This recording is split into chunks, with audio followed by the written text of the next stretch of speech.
You have no idea how horrific slavery was. They ate Nat Turner after his execution, boiling his body for oil and turning his remains into souvenirs. Enslaved Africans' hair was used to stuff furniture, including pillows and mattresses, while their teeth were sold as dentures for white wealthy people, including but not limited to George Washington. The skin of the enslaved individual was flayed and turned into leather for shoes and clothing.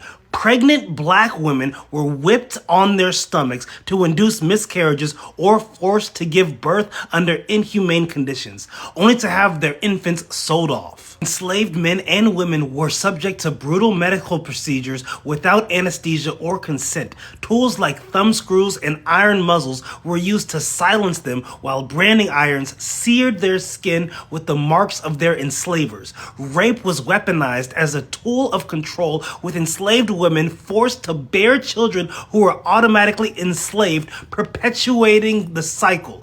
Families were torn apart at auction blocks, with children as young as toddlers sold to distant plantations, never to see their parents again. Even after death, the bodies of enslaved people were desecrated. Their remains were often stolen from graveyards and used for medical dissections or experimentation. Their lives were treated as commodities, and their suffering was systematic, deliberate, and utterly inhumane. Slavery wasn't just a labor system, it was a calculated mechanism of dehumanization, leaving a legacy of cruelty and trauma that reverberates through history to this day. And still, there is no recompense or reparations for the descendants of the enslaved. And the algorithm will probably make it so that most people don't see this video. I wonder why.